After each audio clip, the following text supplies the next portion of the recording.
The opinions expressed in the following are those of its participants and do not necessarily reflect those of the producers and the Six Talk Podcast Network. Also, the following contains mature material and mild language, which may not be suitable for all audiences. Discretion is advised.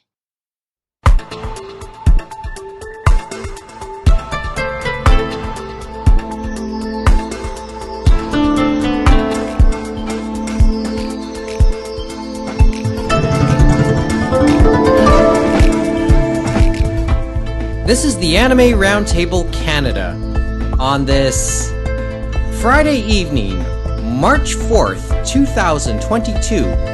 You can contact us online on the web, animeroundtable.com, Twitter and Instagram at Anime Roundtable, and email animeroundtable@gmail.com.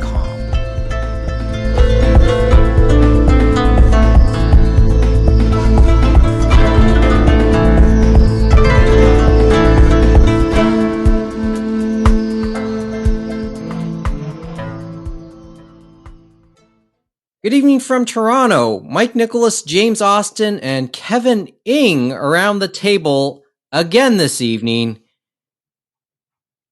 Jeff, I know, is still exhausted from work this week.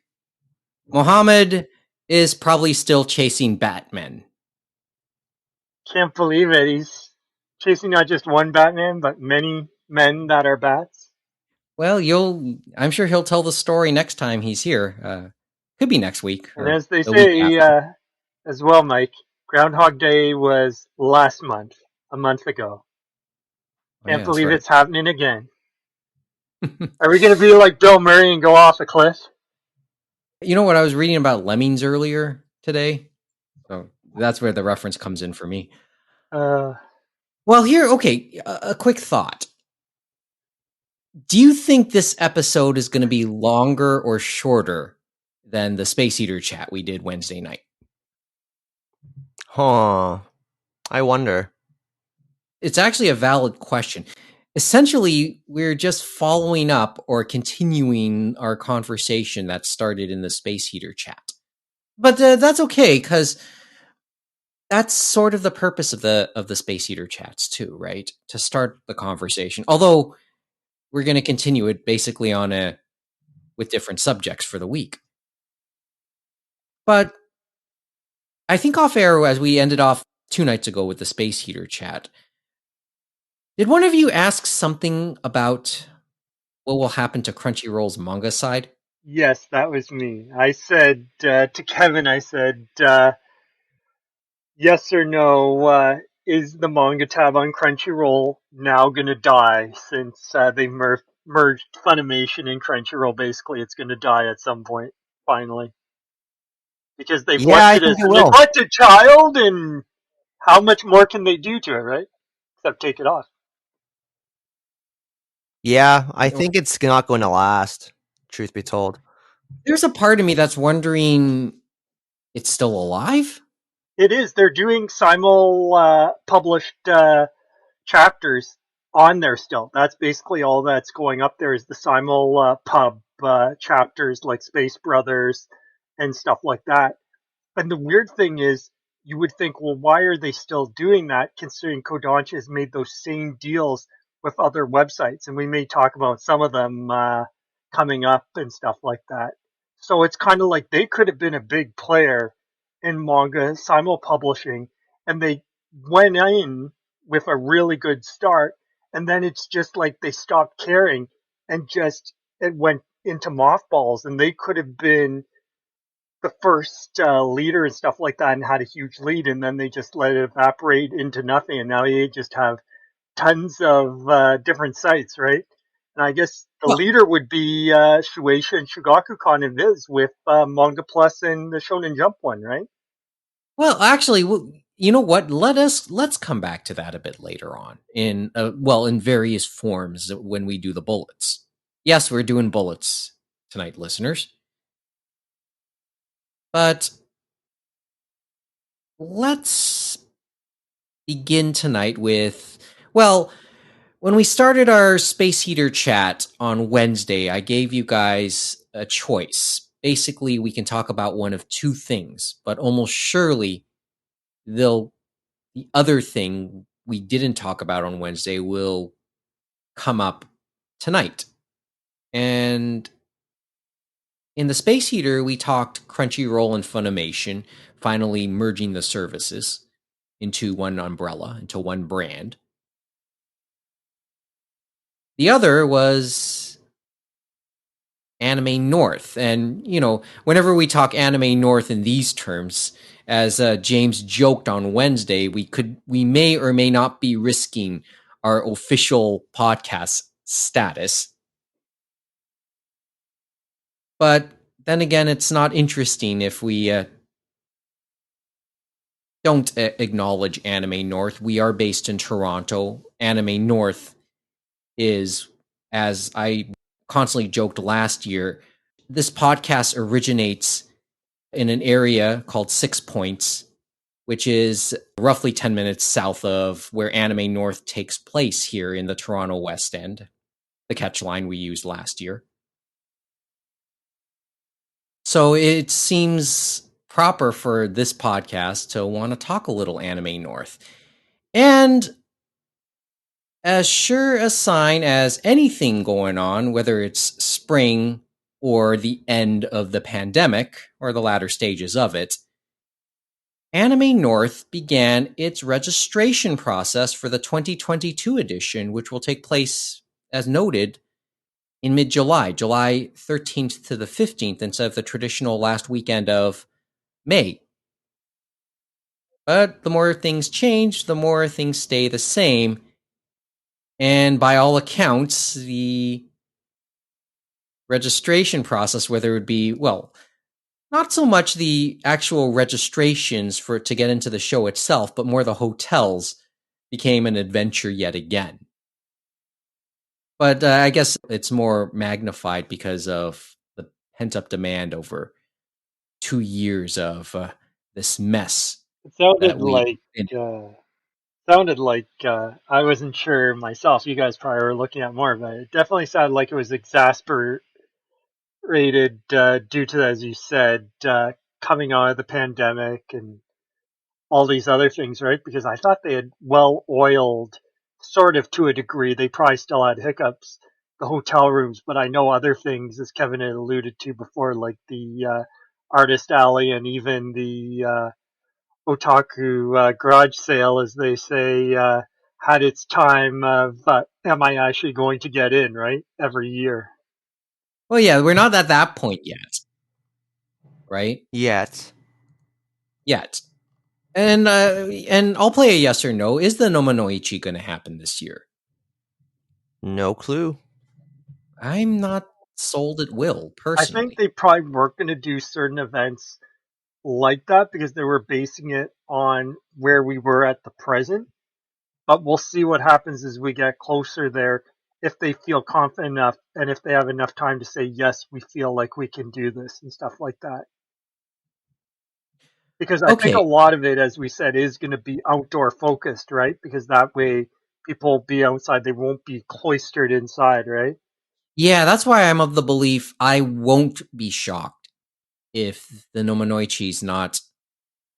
And that would be an indoor event, as we say, even though that and other things were in the bigger hangar-like facility, right? So, yeah, that's why I said I wouldn't be shocked if it doesn't happen, and that's understandable.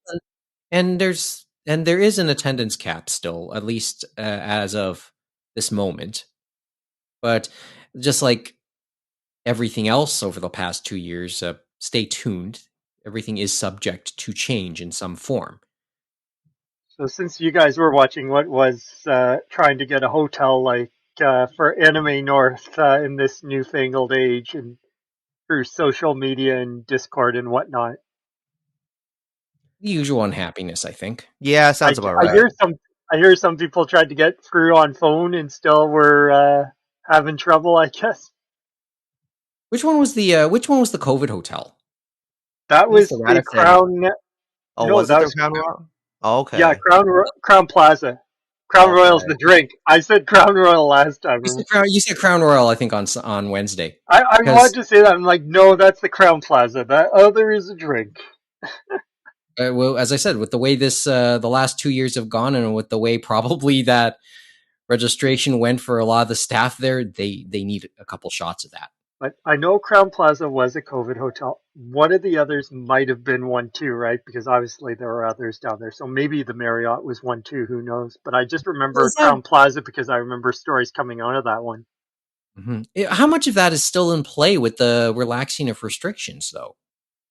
Is it really there? Is it still in use as such, or just not as much anymore? Well, not really at all, because remember they've changed it well before that. So they weren't, since most people were vaccinated and stuff like that. I'm not sure if they had any really available and stuff like that at a certain point, even end of last year. But especially now, I don't think you would have that in play for at least citizens of Canada and stuff like that, because they're saying, okay, you can just get a regular rapid test and stuff like that to use to enter the country. You don't need the higher level one, which people were complaining was expensive, remember?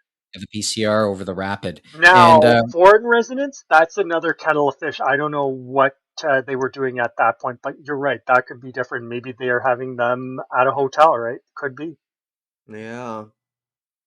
well, just a quick update, at least when it comes to Ontario.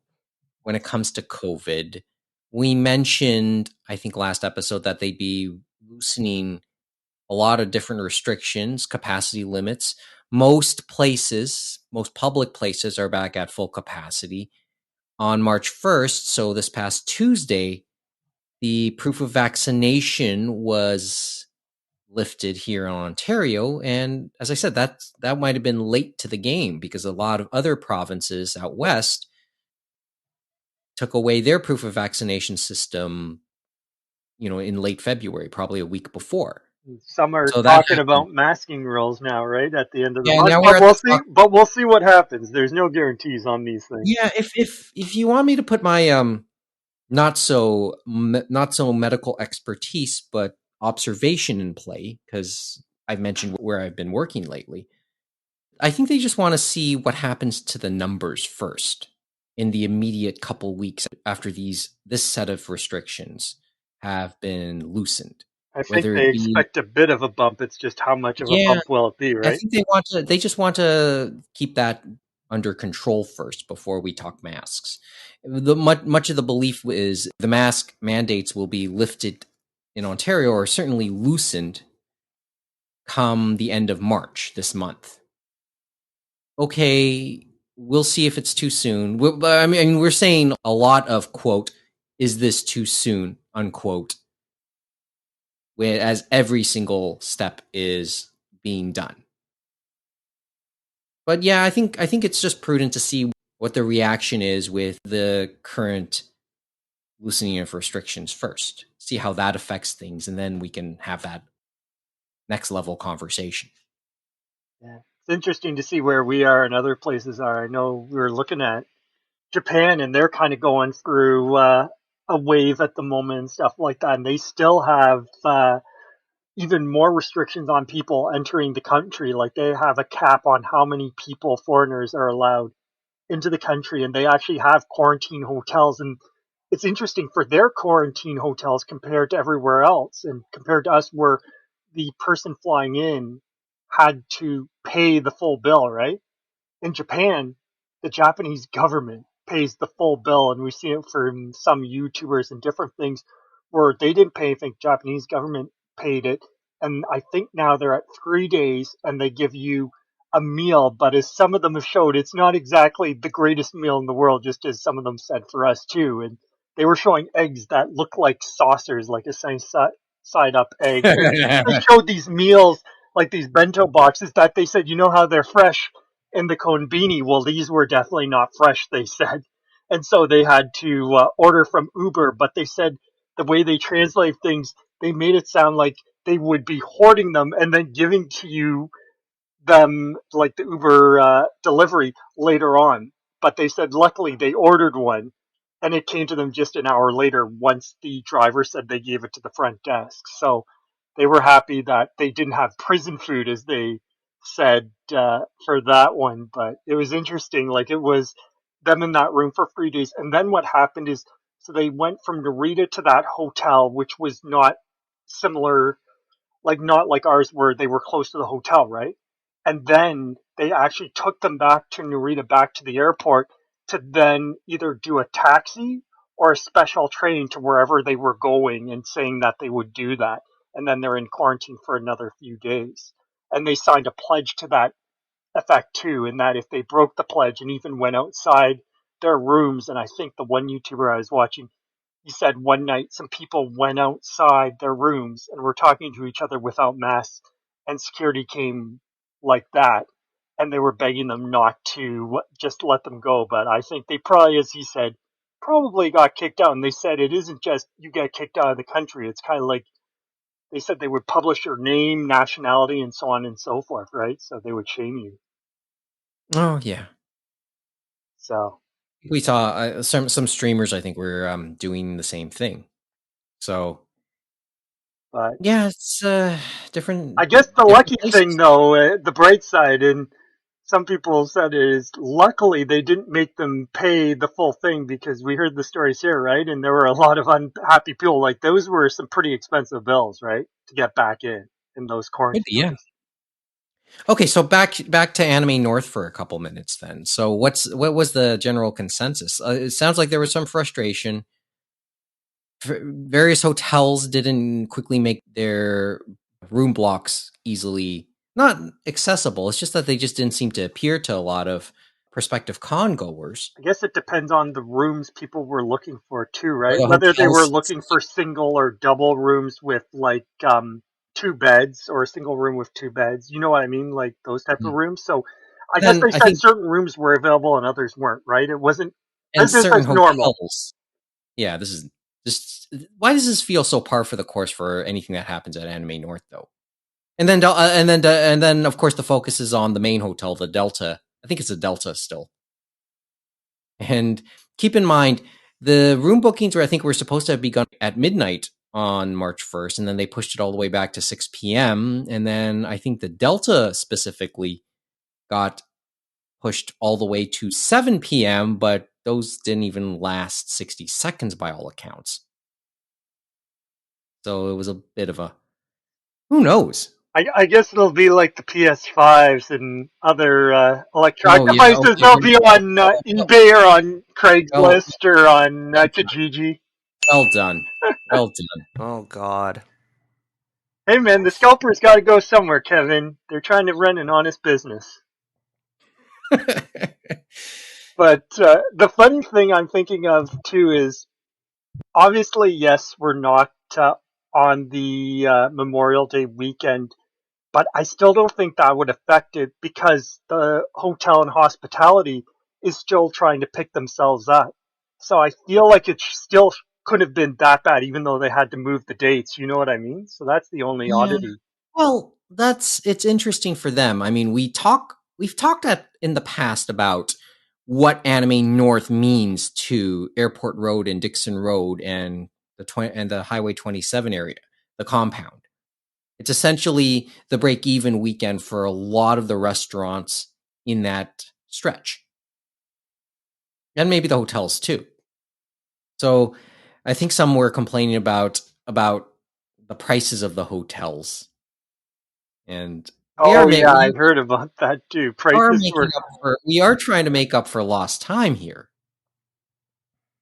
I don't know if if I'm saying that with enough sarcasm or if I'm saying that with sincerity. because as we said, not all of them were quarantine hotels and stuff like that, and a lot of them they just had a lot of empty rooms for a long time, and even with different, I guess, benefits or government aid or whatever you want to call it, it only gets you so far, right? So Mhm. I'm sure Well, we're not the only ones paying. I'm sure some other people are paying too. Just the regular rates probably have risen too, right?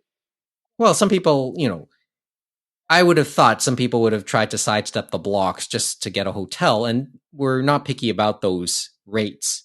And you can't blame the hotels for saying, okay, really couldn't. But for now, this is where we are. And as I said, maybe the hotel frustration is a double-edged sword, maybe a blessing in disguise, because it means things are coming back to normal. Just a little bit.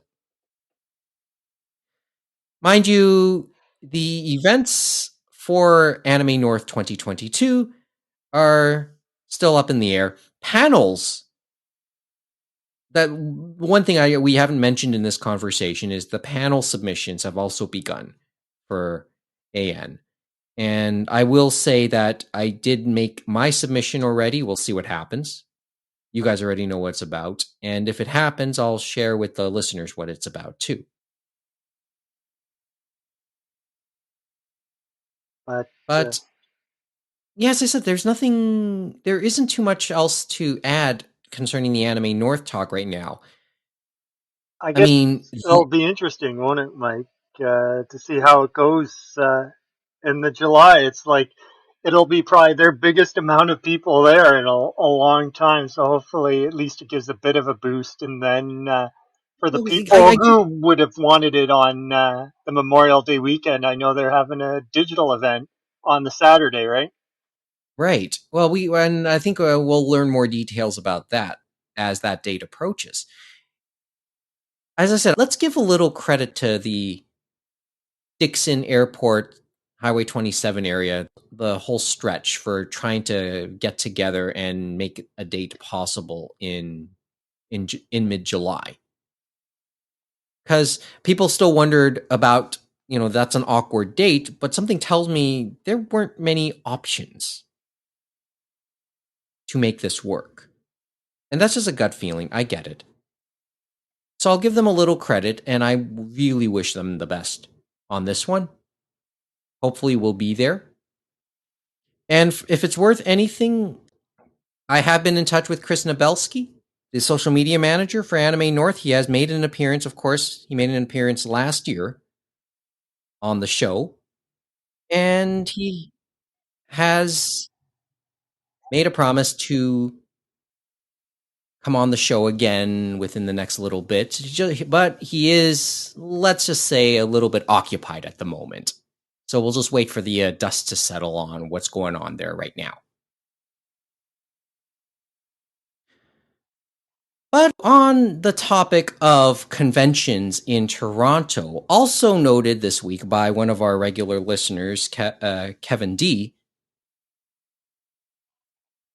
he pointed out that rather quietly, the International Fan Festival updated their page. Well, not really an updated. They just put a tab at the top of their page announcing the postponement of the 2022 edition of the IFF, and that all memberships will be rolled into 2023.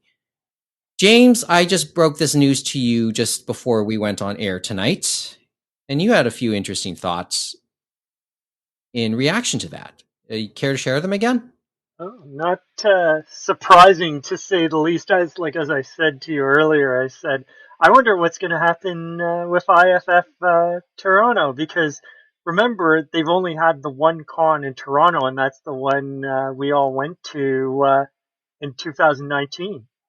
Yeah, so long ago, and wasn't it? now on the Easter weekend, right? So, and I think some of that, as we made notes about that convention experience, obviously it was similar to the old CN anime conventions, or now Fan Expo conventions, and they did have a lot of focus on the guests, and they had guests from the US and from Canada and from Japan, especially strong Japan presence. And I wonder if that's some of the reason too for the cancellation again this year, because they want to bring in some guests, and that's kind of still probably hard to do. And the other thing being that you have to find a date, and that's going to be tough, especially with the Metro Convention Center, since it was a vaccination site and a few other things. So they probably are booked it still with is. people that want to have some space and stuff like that if they allow it later in the year, right? Right. And just to preface it, just since this is my business, the Metro Toronto Convention Center still stands as one of the mass vaccination clinics in the city of Toronto. So it's kind of held up at the moment, and the situation on that is changes week by week. It's a very fluid situation. So, that's I guess another strike that worked against a possible 2022 edition of the IFF. And I think the other thing is probably they want to focus on just maybe their main event, their one event, which would be the Vancouver event, right? So probably they put their Yeah. eggs into the Vancouver basket and they said, you know what? We'll give it another year and then hopefully we'll be back to some normalcy and find a good date in 2023 and then start from there, starting fresh, right? Like it's year one and then hopefully have that similar date each year, maybe. You brought up an interesting point, James, and that point was the Japanese guests. I mean, we just talked about what quarantine could be like in Japan, and I think any convention, like how many of the anime conventions that'll happen in 2022 can boast Japanese guests? I think they're going to be virtual. That's if they're Well, bringing them, it's going to be a there'll virtual be experience. one So or two you that'll be. definitely won't be getting autographs. That's what I can say. Well, maybe one or two will be able to say they'll have one or two Japanese guests, but some of them are streamers who have documented that getting in and out of Japan, or out and in, more like it. Some of them are citizens and stuff like that, and And some of and them they're are and they're people on visas. documenting Like so, we've seen the both they're sides. documenting their quarantine issues as well. Mm-hmm. So maybe this is a prudent move, at least in terms of Toronto. I guess I'm curious to know about the Vancouver story later on and see if they are able to, like, this line of thinking will go pretty much out the door if Vancouver is able to boast a good chunk of Japanese guests on top of just happening, period. So, as I said, you brought up some very interesting points in acknowledging the cancellation of the Toronto edition to come. But, oh, okay, Kevin, you have a thought? Not really. Kind of sucks, but what are you gonna do, right? Well, you were into it. Like you came for one night, but it was for the concert, right? And I don't Yeah, think they'd have a concert like that again, right, in 2022, unfortunately. So that's probably another thing. not. Probably not. We're never the desirable option anyway for most guests. Because I think they had concerts obviously in their other shows too, like in Vancouver and stuff. So that was another part of their experience. And so to take away from that, they probably want that more normalized experience again, as we said. So 2023 is the better answer. And that might be the same for Vancouver too. So you think Vancouver is still going to happen this year? It could be a coin toss, I think. At least Because I think I they put it usually at have it in the summer, so I think they'd have to push it to fall, I think. And they could do that because it's not like they're getting snow out in Vancouver. They usually just get some rain most of the time, I would closer to the say coast. I would say coin flip, but the odds are better than IFF here in Toronto ever would have been. I'm guessing Jesse would probably have a better idea of what's going on over there, maybe than Yeah, remind me to give him a the call. East Coast. That's for sure. Yeah, remind me to give him a call sometime. Huh. Well, on the topic of having people we haven't had on the show for a while, right? We're venturing. We're venturing here. But I think that's enough about the conventions that are going to happen and we wish would happen, or once again happening in probably a lighter form. And I know those discussions are far from over, at least within the next month. Once again, we are endeavoring to get Chris Nabelsky to visit us again, and we hope it'll probably be pretty soon. Okay, moving on. We're now about half an hour in. I guess you should get to the bullets, Mike, as they say. Yeah, so these are presented in point form, but could become full essays. Sometimes we go back to old ones, which I think probably we should maybe for the first one, Mike. Remember we had talked about a few episodes ago, Totally Not Mark and stuff like that? We Yeah, talked we about his mentioned. update, and you had mentioned about this other YouTuber, Suede, and I then went back and looked at it, and it kind of offered an interesting counterpoint to the progress we thought we might have had and stuff like that in that arena of I YouTube. hinted that this would be a bit of a more cat and mouse. Now we get to find out. Well, this is not like it gets Sometimes they interesting. can throw a hammer at you, and they can basically throw a slap suit almost at you because Suede, he's from New Zealand, and he does the Pokemon Journey series parody review on YouTube. And ShowPro, Shigakukan Shueisha Productions, sent him like basically just a letter, a legal notice in full Japanese, basically saying that we're shutting you down. We demand you pay 80,200 yen, which is approximately, as he said, 700 US, 1,000 New Zealand dollars, which isn't chump change and stuff like that. And that basically they would delete his channel in 3 months and stuff like that, and so on and so forth. And he actually had to go through and basically find people like lawyers to say, can you help me deal with this? And that's a tough thing to do. James, just go on and say that all again because you just blacked out for about I'd say 10-15 seconds. Okay. In regards to Suede, I guess it was interesting in regards to the slap suit. Uh, he got a notification, and I'm not sure if it was through YouTube, but attached to it was a letter in full Japanese saying that he had to stop his, I guess, videos and stuff like, and delete his channel, and that they were going to charge him, I guess, 80,200 yen, which was approximately 700 US. They're saying in the ballpark of, or 1,000 US, sorry, 1,000 New Zealand dollars, where he is from. And that's interesting that it's taking time to find lawyers and that to help them deal with this. And so there's these different costs, right? And it adds up where you don't want to fight it.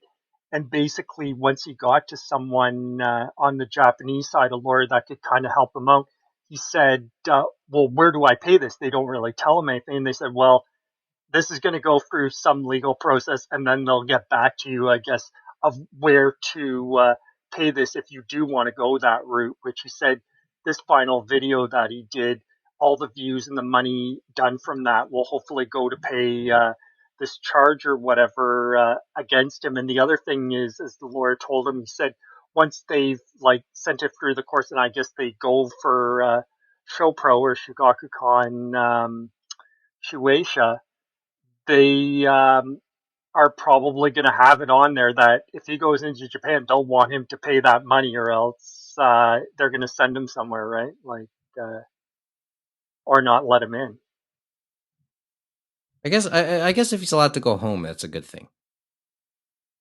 But See, it's interesting because he said this tactic disarms YouTube's ability to issue like a counterclaim through their YouTube system and stuff like that, and that it is expensive to fight back and stuff like that. And so this the is the geo sidestep I heard about. and the This is the sidestep. geo-blocking solution, which we had talked about before with Totally Not Mark, where you say, I just want my videos to be in the rest of the world, but not Japan, may not work because they're going to sue you for past videos that were available in Japan, even though they're not available anymore.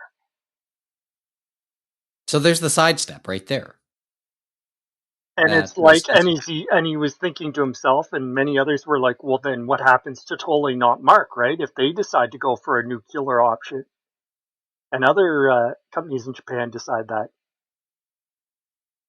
yeah. and sue for damages or whatever, and just start with that small amount, knowing they're going to have to like find lawyers, find people to help, find people to translate these letters and stuff like that. So it's these little costs that keep on adding up until you finally give up.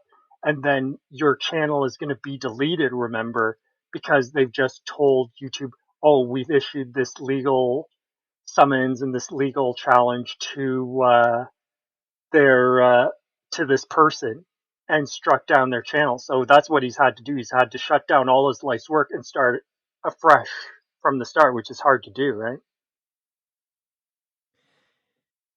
It's an uncomfortable thing to listen to be quite honest. I haven't seen much in the way of Suede's material. I haven't seen too much of Totally Not Mark's. I sympathize. I just don't get a chance to really watch it myself. Yeah, and they're on two big things that they did, different parody and review and things like that, where you're looking at stuff from Shonen Jump like Dragon Ball and One Piece, and then in Suede's case, Pokemon and stuff like that. And trust me, those big ones, they definitely they feel random, right? Who they go after, but it's it's interesting to see where it'll end up, because the other thing is they got to settle all their stuff at home too, because as many people have said, YouTube in Japan is different from YouTube in other places because of fair use and how it's enforced in the rest of the world compared to Japan, where it isn't really there. And that weird thing there too is, if they're going to go after people this hard, right, on YouTube and do a nuclear option like a slap suit or all this other stuff, then you know who they should be issuing slap suits to.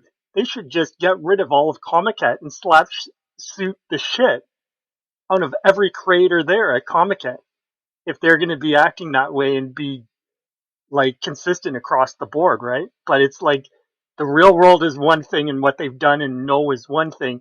And then this unknown world of the internet is just a confusing mess to them, right? So what's your theory? Why don't you think they go after Comic Head? Well,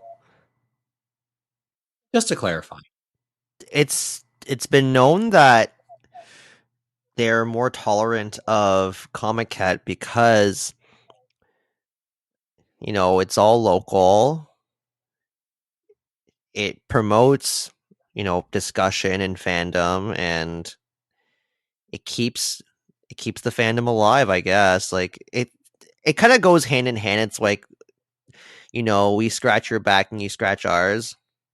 Basically, it also is kind of a proving ground of sorts too. Like a culture that is. Remember, we had we've We've read had this many articles, and no. we read it, of course, again in the one from Matt Alt, of course, his book.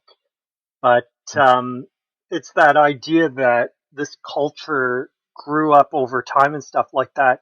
And obviously, some of those people from the first comic hits and stuff like that are now in the industry and stuff like that. And some are in different positions of power and different places where they can help understand this event and understand the concept that they feel it's still a good vehicle, even though, yes, they're in violation of copyright technically, to let this go on and stuff like that, and work hand in hand with them.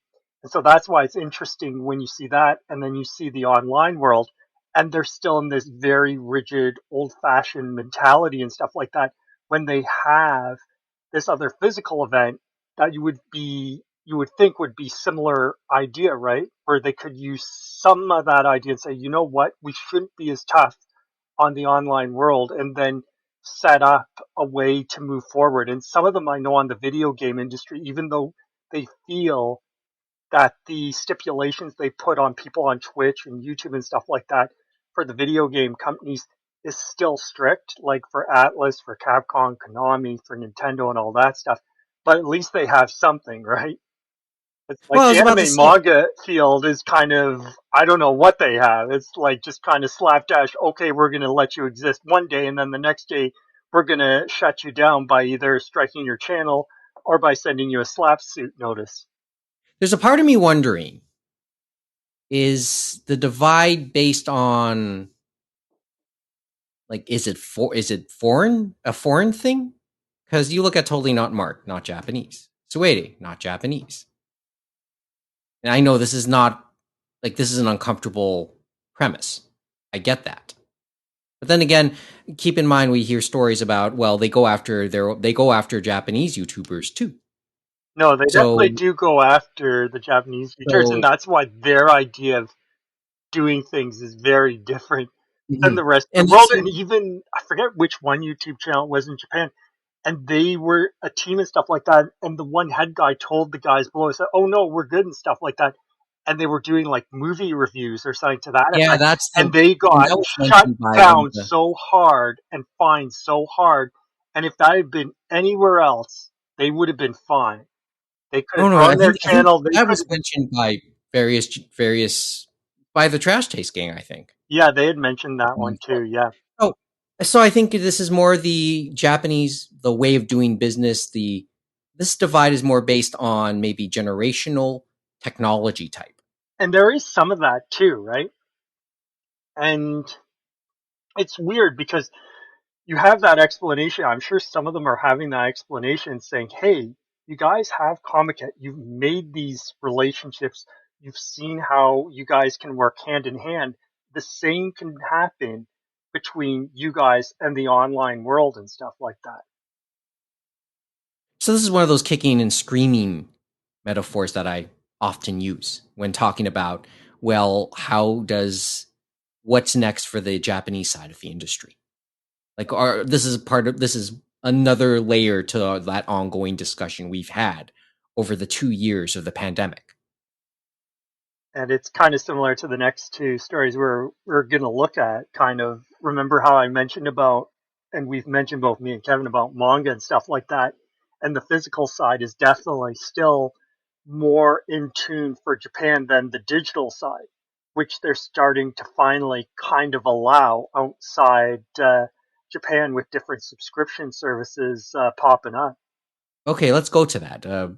James, you're carrying this. I know that. So, which way you want to go first? Well, I think we'll start with this is another new subscription service that popped up this week. And so we were talking about Japan being Japan. And so it's interesting that this new manga subscription service, it's called Manga Plaza. And it's by this group called NTT Solmer Corp. And they're actually based out of Japan. They're owned by Nippon Telegraph and Telephone West Corporation. But the interesting thing is how they've set this up. Like, it isn't a straight subscription service. It sounds like, from what people are saying, from going on it, is that they have chapters that you can read when you're subscribed and stuff like that. But at a certain point, not all the series can be read. You then have to pay for chapters to continue on the series or finish it. And so that's going to add up on cost. And the other thing is looking through their FAQs and then everything else on the site. It's only going to be allowed like in the US.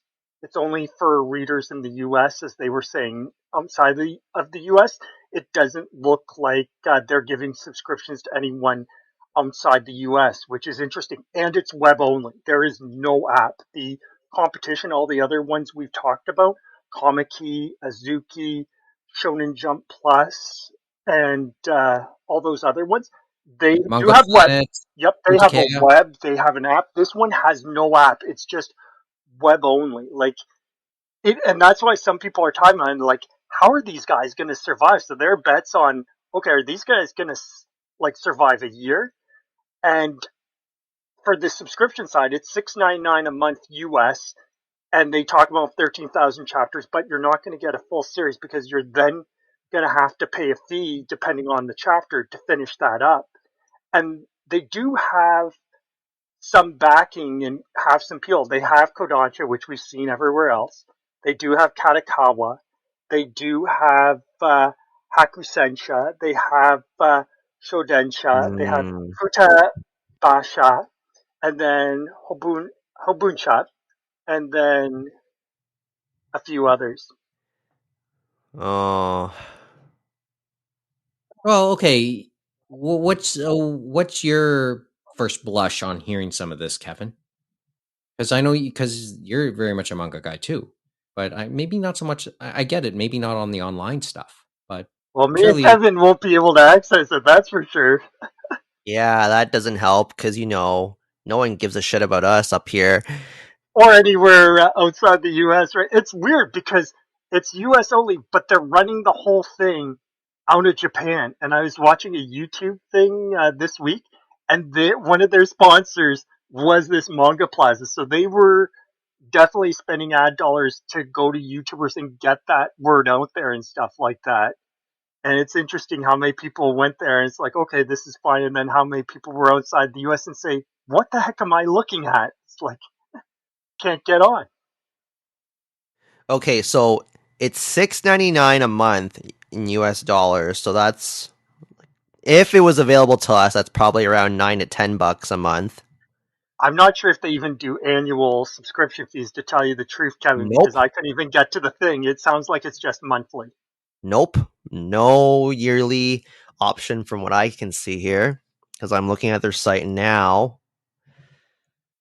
I don't see why I can't just read my Kodansha manga elsewhere, like And that's what I was Azuki thinking or too. Yeah. Amazon.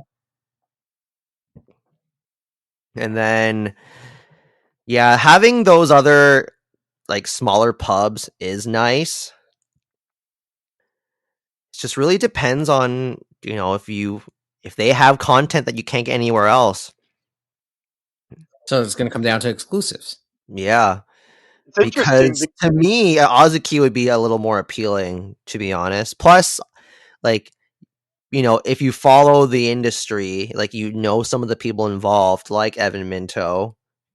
So like, And they had people that worked on the Crunchyroll manga side and probably wanted to do exactly. things, but now they can actually do it by themselves. They've made some inroads with smaller pubs we know are going to stay there, like Kraken, where they're going to have first rights to show that online to people, which will be a nice thing. They have Starfruit, which is some Yep. very unique manga stories They have that some good you stuff. don't see. And Yeah, then, of course, Starfruit you has have the some good big stuff. Kodansha catalog that is being put up on there and the simul pubs as well. And Comic Key is another one where they have Kodansha titles, but they have other interesting odd titles. Like I know they have Arte and they've been putting that up each week. And for them, those ones you can read it like the first week for free and stuff like that. It's kind of like obviously not as long as say the Shonen Jump app or Manga Plus and stuff like that, but you do have a bit of a free time to read that first chapter. And the one that I know you have to pay and stuff like that to do it, but at least they have app and web, I believe was Manga, was it Manga Mo? The one Oh yeah, that Manga Dallas Mo, Madonna, yeah. yeah, Dallas Madonna was involved with. Yep. That's there. And I think they, Their app is on my phone. I get notifications. I've hardly ever opened the app. I'll I be haven't honest. really done anything with that. And I think theirs is a full on pay option. You have to actually pay to get in there. And I can't remember if Azuki, you can read like maybe the first few chapters free, but then to get the rest, you have to pay and stuff like that. But some people went on the Black Friday deal and got a year through that. That's what I did. And I actually enjoyed what I've seen so far. Doesn't mean I'll subscribe again, but Hey, it's a good press. well, Good. I figured the king, like we had talked about how Crunchyroll could have been the king, right? Like they were the first mover and they could have had most of the market, but then they started strong and then just died. It's like they just stopped and something happened. They said, well, here we go. And then they said, you know what? We don't really want to be here. We want to stick to anime. But they still left that manga tab up there. You And know, so, finish your point, James. no, go ahead, Kevin. Part of me just wonders how much of it is that some of these companies don't care and how much of it is that they've just met resistance from Japanese publishers over putting out their stuff online, because I know that the Japanese pubs have been pretty resistant to this kind of format for quite a while, because I'm thinking about it now. Uh, is any of Yen Press's stuff online other than through their own channels? Like, I can't think of where. So actually, that's where I was going to get to Kevin. So the thing is, at the present, I would suspect at least Shonen Jump Plus and the Manga Plus, those ones that are Shueisha, Shugakukan, and Viz, those are probably your top ones right now. for, I guess, stream because they do have a free option. They obviously are worldwide and stuff like that. And The other thing, though, is as you said with Yen Press, Katakawa. Katakawa is doing everything through Bookwalker, which they're a part of. they pretty But much own they're only Bookwalker. selling. They're only selling basically Yeah, through there. They're not they're doing a only subscription. they're only And selling even the volumes, exactly. and even the light novel, that initiative they've been doing through just Bookwalker themselves, that you've had to actually buy the chapters each time, even though the quality isn't there. And Yen Press, for some of the one they've licensed, supposedly they're going to have to retranslate in that. Yeah, fuck that shit. I'm not paying for each chapter. And I know Kodansha is trying to do that too for some of their stuff. Granted, they do have their simulpubs for several other titles, so that there's that. But I think Yempress does have And, some digital first and like simulpubs as well. mm-hmm. But But yeah, I'm not fucking Kodansha paying like $1.50 for a chapter. Like, get out of here with that bullshit. and Sure, we Kodansha gotta pay has for the done deals, as we know, with Bookwalker and had some exclusives on there, right? So it's like, And with Shueisha, yeah, it's nice to have all the Shonen Jump stuff, but where's my shoujo and josei? Like that's the stuff that I would want to read a little bit more, to be honest. Like I would love to read Skip Beat as it comes out every month. I would love to read Yona of the Dawn as it comes out. I would love to read like the new Io Sakisaka manga. I Like think I they would think there's no market, right? They think the market is the shonen market, and that's why that's what ended up getting put up first. And I think it'll be a long time before we see those other genres, as you it, said, or they'll see how the with competition does that with it. mod.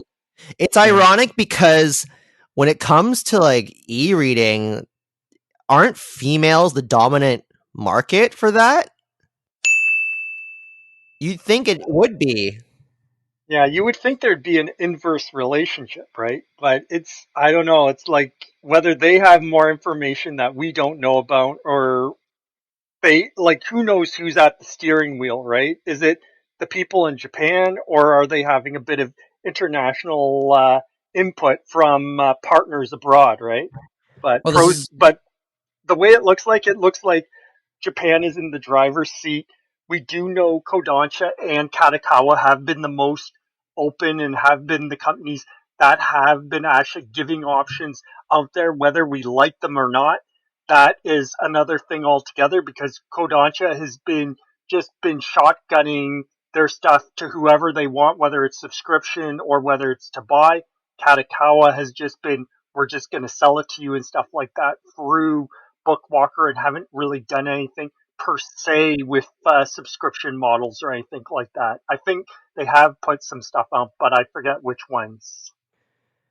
And I would love Viz to expand on their digital offerings so that it wasn't just Shonen Jump. I wish they could make their stuff digitally available similar to their Shonen Jump app. I know it would be more of a challenge because they do license from a few other pubs, but a man can dream. man can dream.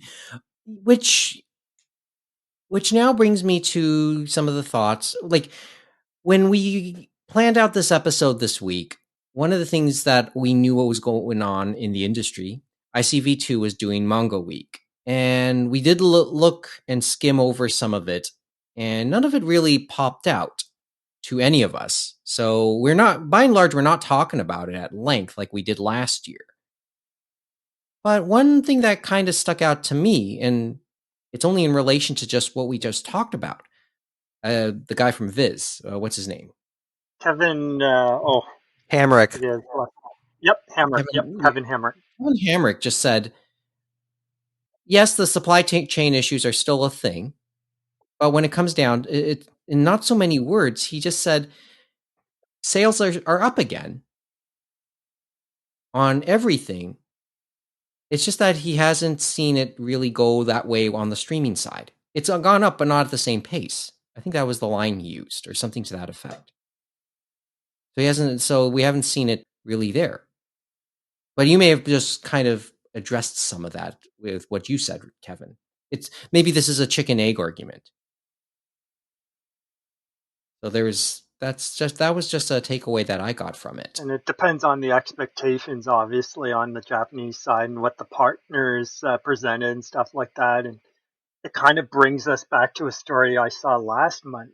Remember, I told you, Mike, about Soul Press, and they were talking Let's about use one more how time. Yeah, tell the story one more time, and we got time. We're going over what the length of the Space supposedly, I Heater guess chat. they had some other titles like Blendess, Chivalry of a Failed Knight, and they were doing some different manga, light novel, and also they were doing some visual novel games. I think the visual novel community knew them more, but some of their titles in 2019, I guess they got them on to Katakawa's Bookwalker, but they went off Bookwalker last month, and so that was interesting. But then we found out when we pull back the layers why exactly they were dead in the water and stuff like that.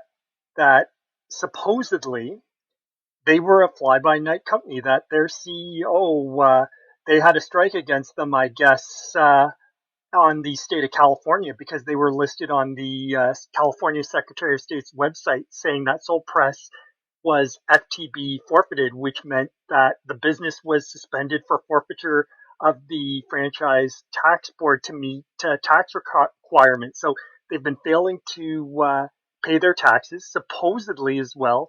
They have failed to pay their contractors that were doing translation work for them on all sides, light novel, manga, what have you.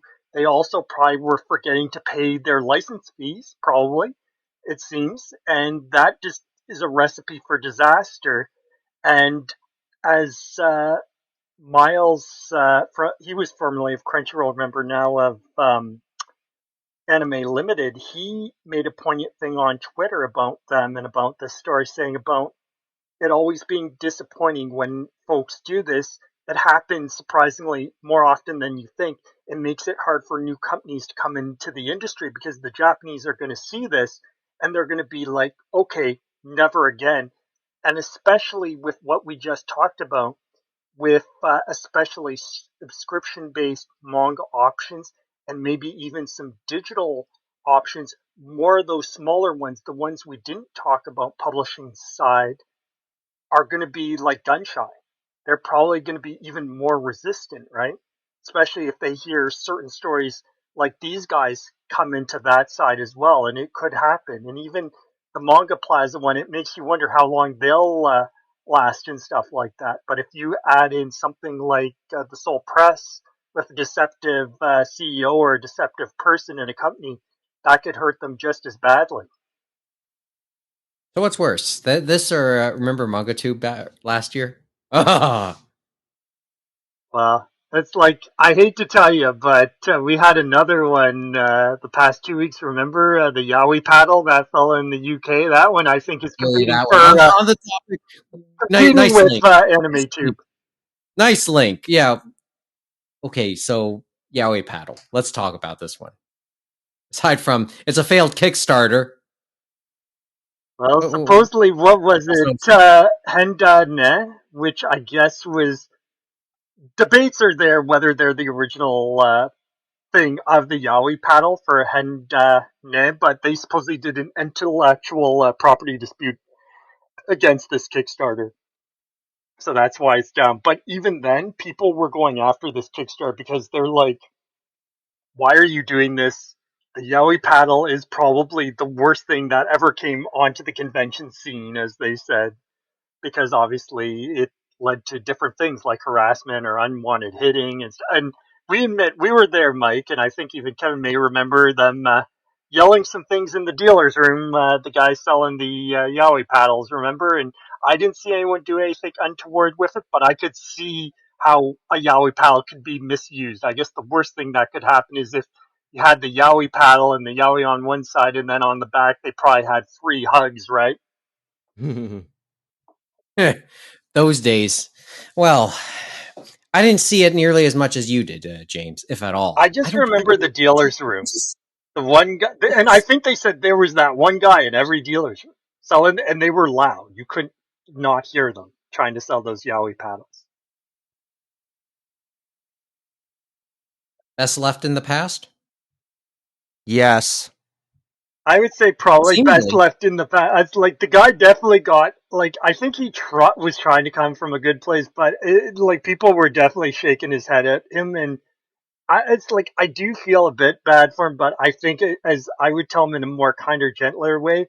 I think it's better to leave this in the past, and you should probably just let it be, as they say, right? More people were a little more aggressive in their wording. Yeah. Oh well. Okay. Well, I have one to add, and it just came to mind. This is I'm doing an audible with you guys, but I'm gonna give you the link right now in the notes. But John Cho, on the topic of things best left in the past, I guess, although that's open to some debate. John Cho finally spoke up about the cancellation of the live action Cowboy Bebop. This was within the last 24 hours. And he just talked a little bit about how it was shocking for him that the show got canceled. And he was disappointed because he basically uprooted his entire family for this opportunity. They lived in New Zealand for some time during the shooting. And of course, it's already well documented that he put himself through a lot to shoot that single season. So he just expressed shock and disappointment. And but he did say he enjoyed the experience, and he hopes to be able to, he'll try and roll that experience into his future work. I thought I'd mention that now, since that kind of came out, and I know you guys didn't see this one coming, but it just came to mind, and I thought we'd acknowledge it one more time. But yeah, Cho was shocked, and like I said, cut him some slack because of a lot of what happened to him while making it. So, just a thought as we start to wind down the episode tonight. I guess it's one of those things where sometimes they're given another chance, right? But I guess, as we say, it can be vicious, I guess, in the new streaming age and stuff like that, because whatever metrics they were using, unfortunately, they got behind the eight ball and they decided not to let it go. But as they mentioned in this article, and we've talked about a few others, right? It's interesting that they're going forward with One Piece, with Yu Yu Hakusho, with a live action Gundam movie, and some of those are being done through Netflix and stuff like that. So it's interesting; those are still going to continue. Beyblade is when that was announced too. Oh, Yeah, I that's had mentioned Beyblade, and the Beyblade one is interesting because I think for that one, it is. I'm just going to take a look. It's being produced by Jerry Bruckheimer, and I believe that one, who knows? These things change, right? So it may end up being just streaming, but it sounds like it's something maybe they're going to put into theaters and stuff like that. But this one, I was joking with the guys about, I know on the Discord, about saying, is this the summer blockbuster we deserve? Or would you rather watch, or would you rather watch Battleship? Would you rather watch Battleship? I'd rather watch neither of them. You could All right. watch Battleship while playing the board game, right? See which is better. You could do the same with Beyblade. It's like get out those Beyblades and start playing in the theater while you're watching the live action. Kind of like how when they do that monthly showing of The Room in that theater on Gerrard Street. I've heard stories of how there are people who just throw footballs back and forth to each other throughout the whole screening. Oh boy. Okay. Anyway, I thought I'd put that one out there just before we ended it tonight. Geez, I don't know what else to mention this evening. This is going to go up rather late, but just a quick aside on the anime community calendar this weekend. The Japanese Canadian Cultural Center, I just looked this up. I remembered that this Sunday they're going to show a screening of Drive My Car, which was nominated for Best Foreign Film and Best picture overall at the upcoming Oscars. This is a Japanese movie from, I think, from last year. I don't know the whole story. Mo can speak to that. I know he was keen on seeing this. And then over the weekend, as I said, this is probably going to go up too late for many to be able to enjoy this. March 5th and 6th, we're taping this on March 4th. Saturday and Sunday, the Haru Matsuri Spring Festival is going. Normally that would be in person, but it's a virtual version this year. Just thought we'd put that out there. But just some things that are worth mentioning before we sign off this evening. Although I will ask just once around the table, what's your watch, what's your read, what's your play right now?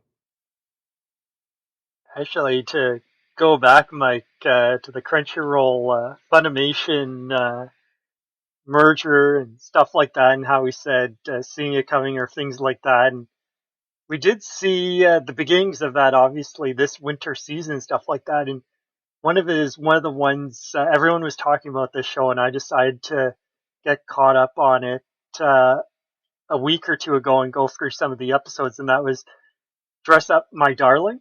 And that's the one about the fella that it's the Japanese traditional dolls, and he's doing the faces and stuff like that. And he's a high school student, and then he gets caught by this girl that is a cosplayer and wants to make these costumes, and so he makes the costumes for her to wear and stuff like that.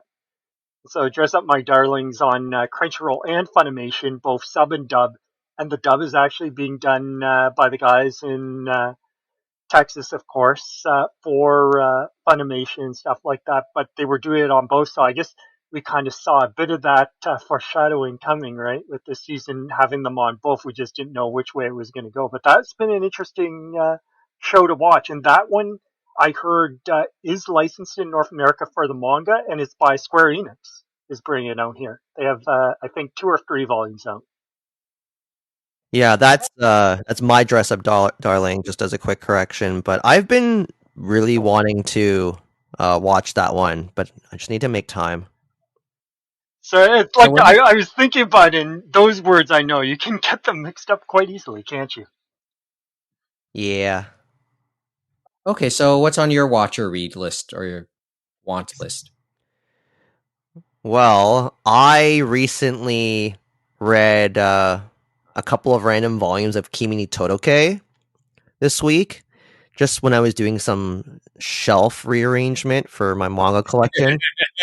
And then I was reading volume 26, where you see Sawako and Kurumi studying for their college placement tests. And for anybody who's read or watched Kimi ni Todoke, you'll know that Kurumi was an antagonist of sorts for Sawako, and this little segment of the manga is towards the end, and it's in a sense it's Kurumi's redemption arc, because she really does feel bad for how she treated Sawako earlier in the manga, and very heartfelt. I usually do tear up when I read those chapters because it is pretty emotional. It's a bit of a, how do I put this? It's so wholesome. Oh man, I love Kimi ni Todoke, and well, what it did for me was that I then went on to read the Kimi ni Todoke sequel / spinoff series that's currently only available in Japan or scanlated if you need to look for it. And this spinoff series focuses on Kurumi because the setting is that they're now in college, and Kurumi ends up meeting Sawako's cousin. And you can imagine how that will develop. So it's kind of like how Peach Girl had that spin-off of Sai. It's a similar concept, except Kurumi was a lot more forgiving. Unlike Sai is just a gigantic bitch, which makes Peach Girl a pretty hard watch or read, in my opinion. But I digress. I just devoured those chapters because Karuhoshina only publishes it irregularly, so you might only get like 2 or 3 or 4 chapters a year. So Yeah. hopefully Viz puts that out at some point, but it's still pretty soon. Like, I don't know if they'll put that out anytime soon because there's only 9 chapters out in Japan. See, that's something they could put out digitally if they really wanted to, but no. Okay. No, and you were talking old school, looking at the dates on that one. But here, Yeah. but Kimi Because Totake, the spin-offs chapters for Kimi Totake, that started I think in 2018 or 19 or so, but yeah, only like 2 to 4 chapters come out a year. still intriguing. Okay. So my turn? Yeah. sure. Okay, my wish list is basically I mentioned wanting to continue watching Kaguya-sama Love is War, albeit in the dubbed version in the Crunchyroll app. So that's on my queue. That's probably on the radar now. Believe it or not, I've been wanting to listen to a little bit more anime related podcasts as well. So I'm going to give a quick shout out to Jason Almy, who is the host of the Abakabu Cafe, which is the a detailed Kimigori Orange Road podcast. Goes through every single episode, every single thing with a fine tooth comb. Really a good listen if you like to see somebody basically deconstruct each individual episode of Kimigori Orange Road. And another shout out this week to a new podcast called Anime Schmanime. Basically, it's a Toronto-based podcast where 3 friends basically talk about a given title, what they picked out from it. 2 of them are hardcore. One of them is fairly new to the anime game. I think that's the basic premise. I've talked with one of them on Twitter, and if he's listening, I haven't gotten around to listening to the episodes yet. I've watched a few of the previews. They sound funny, so I'll give them a more of a listen, and I will encourage, well, both of our listeners of this show to give these 2 podcasts a listen. I'll put links as well. I guess I'll have to add that onto my queue as well, Mike. I added another one a few weeks ago because they used to work actually for Nintendo in San Oh, those 2, Francisco, yes. Kit and Krista, and Yeah, so Kid they and Chris did is super. Nintendo You know who Minute, these guys yeah, Nintendo Minute and stuff like that.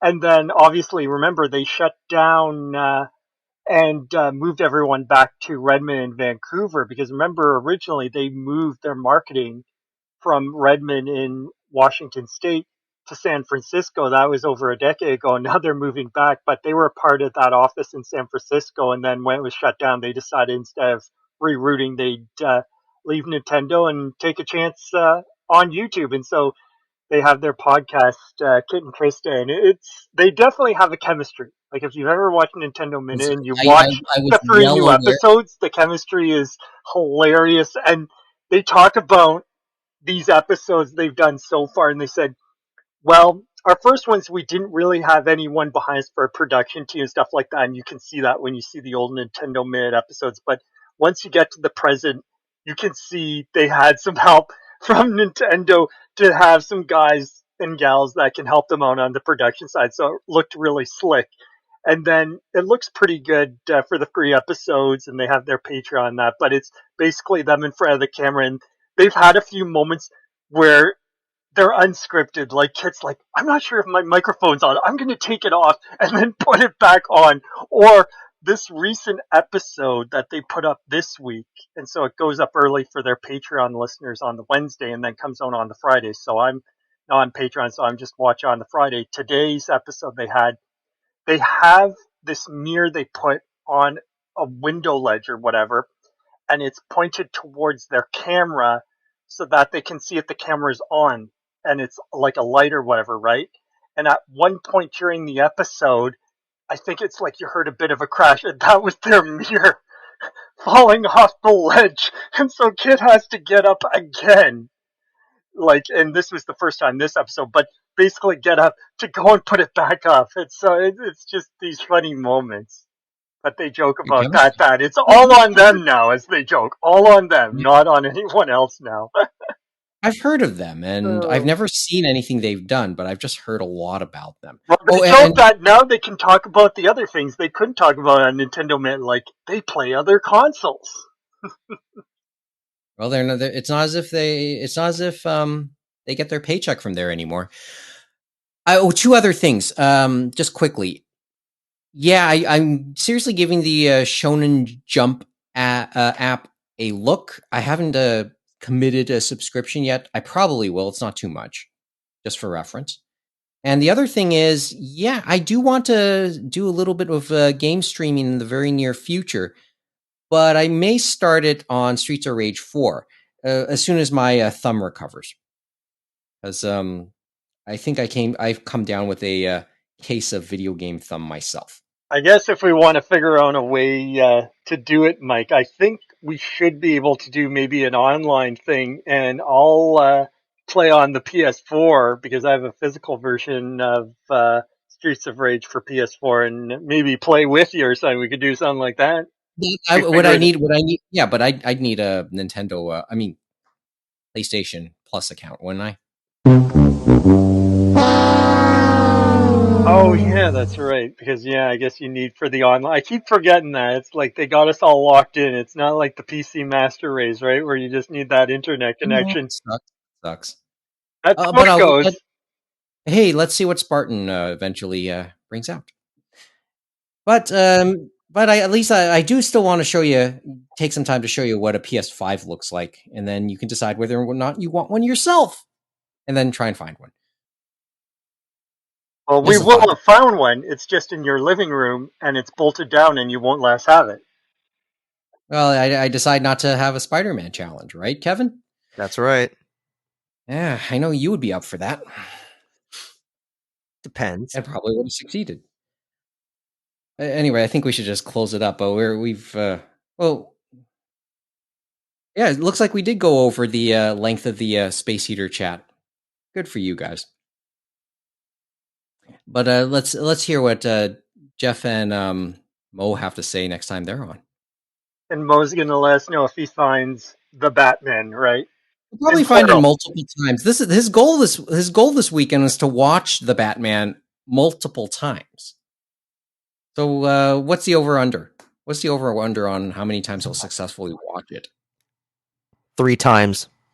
You say 3? I'm gonna I take. say I'm 4. Gonna go, I say 4. you say 4? Why not? I'm thinking 4 myself.